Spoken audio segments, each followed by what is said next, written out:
The feds have finally had enough. After years of turning a blind eye, federal agents in Portland are now calling out the city's own police department, accusing them of protecting Antifa agitators during the violent but very peaceful confrontations outside the ICE facility in Portland. And into the early evening, which were largely peaceful demonstrations. Peaceful demonstrations. Nothing to see here. Please disperse. Nothing to see here. And now in a viral clip I'm going to show you here in just a second, you can see it for yourself. The Antifa rioters are actually using Portland police as human freaking shields while federal agents try to restore order. And one DHS officer even loses his cool, shouting that local cops literally let an attacker escape. You see the little meme here, and you know, memes tell so many stories. But if a civil war were to break out, and these were the different teams, who would win? Red, orange, yellow, green, blue, or purple? I know who I got my money on, and it's called the Southeast Conference. But let's get right into this. I want to show you a couple clips here that are going to blow your damn mind with the chaos that's happening in Portland and actually who is in charge, because it's not law enforcement. It's not local government. Antifa is running the entire show. Smash the like and subscribe button before we get too far into this. Really helps the algorithm and puts our content out to more people that can see what we're doing here on a daily basis. It goes deeper. Portland police, they've become Antifa bouncers, shielding they-thems from the feds. And they're running for cover behind Portland police. Oh my God. You've got to be kidding me. The anarchists suddenly love law enforcement as long as they can use them as human shields. And to the cops' credit, they are cracking down against bad parallel parking. It's a traffic violation. Oh, okay. This is a traffic violation. Right. Get it out of here. All right, Portland PD shutting this down. It's a traffic violation. You guys just standing here. I'm just asking you a question. I live here. Trump won the case yesterday, but we're still waiting on one other order. Democrats are demanding troops disobey orders or else. This isn't just a protest gone wrong. It's a full-on breakdown between federal law enforcement and left-wing city leadership. You saw there that the Antifa thugs actually incited some violence and then went and hid behind the police, using them as body shields. This is what happened. And why it matters and what this means for every sanctuary city in America, it just shows that the police in Portland are just as guilty as the actual Antifa protesters themselves. Thanks to Nick Sorter. Oh, they're always bending over backwards to get to dot the I's and cross the T's for the agitators, but they sure will let this go on for a while. Yeah, Laura, we've heard 15 different stories from Portland police as to why who is in charge here? Is it Antifa or is it the city? This is the Portland police chief, and you can tell exactly looking on his face who is in charge there. The anti-fascist, the Antifa, they are in charge. They have lost control. The city is gone. There is no way that this comes back peacefully. Are we going to see an insurrection act called in by Donald Trump? Do we need Marines? Do we need a battalion of Marines? Do we need some SEAL Team Delta 9 guys there? Because this guy right here, the Portland police chief, is definitely not helping the people that live there. The headline in the New York Times was Democrats block federal worker pay bill as shutdown drags on. Hey, military and essential workers broke down like this: 54 yes, 45 no. Just 3 Democrats joined Republicans in voting to pay furloughed workers. And Senator John Fetterman was quick to point out, I'm a Democrat.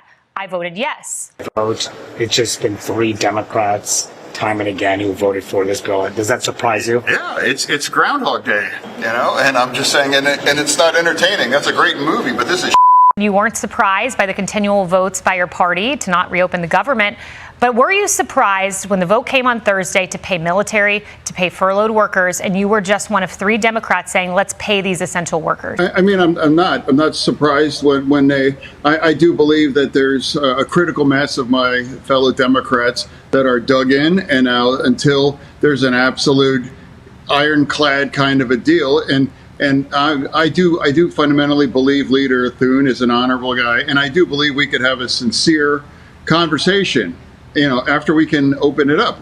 And then we don't have to do this 3-card Monty about, do this, do that, do the other thing. Let's just open it up, and then we have our snap, we have everyone's paid, and then we can have that conversation to see. John Fetterman's right, and a little bit of a head injury, and it's really knocked some common sense back into him. No pun intended. You have Portland police choosing criminals over American citizens. You have Democrats choosing illegals over American citizens. And the United States military, you have 3 Democrats with just enough common sense to blow their nose that want to reopen the government, that want to feed some of these people that are depending on EBT and SNAP benefits. And my firm opinion, if you're able to work, you should put your hands in your back pocket and carry your ass to a job. There are people that can't work, disabled, maybe mentally ill, and that could include a vast portion of the Democrat Party, but we won't talk very much about that here. But this is where we're at. Fetterman now looks like the voice of reason within the Democrat Party. And just in time for a voice of reason, it looks like Kamala is coming out of the vodka closet to run for president again. You write very powerfully about the differences that many women have made to your life, whether that was your meeting with Angela Merkel or when are they going to see a woman in charge in the White House? In their lifetime, for sure. Oh, yeah. Could it be you? Possibly. Have you made a decision yet? No, I have not. But you say in your book, I'm not done. That is correct. I am not done. I have lived my entire career a life of service, and it's in my bones. And there are many ways to serve. I've not decided yet what.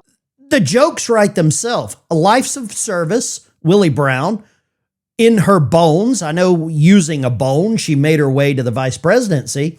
But now Kamala says she's not finished. She's on her way back. Could she run in 2028? I beg her to do so. Please run for president in 2028, Kamala. I love you so much and love you long time. Me love you long time. What I will do in the future beyond what I am doing right now. But you've been very clear that it's a possibility you might run again to become president. And in my experience interviewing politicians, when someone says, I'm not done, it means they are thinking seriously about running. But when you look at the bookies' odds, they put you as an outsider, even behind Dwayne "The Rock" Johnson. I mean, is that underestimating? She's polling lower than a wrestler. And this lady here, she's one of the 7 people that said that she read her book. Oh my gosh. Estimating you? I think there are all kinds of polls that will tell you a variety of things. I've never listened to polls. If I listened to polls, I would have not run for my first office or my second office. Can I ask you a question? Sure. Why is Kamala Harris going to run again? Yeah, that's a more perplexing question. It is the That is scariest unanswerable. question. It's unanswerable. But this is what we're hearing from the BBC, by the way. It's a quote from her. She says that I'm not done. I have lived my entire career as a life of service, and it's in my bones. I think there are all kinds of polls that will tell you a variety of things. I've never listened to polls. If I listened to polls, I would not have run for my first office or my second office, and I certainly wouldn't be sitting here in this interview. And can an amen and a boom shakalaka go right there? I really hope that the Portland police are arrested and locked up. I beg Kamala Harris to run for president again. And I really hope that John Fetterman becomes a Republican. If you could only take one of these, which one would it be? Leave a comment down below on which one and why. Kamala, do us all a favor. We want you back. We need you, Kamala.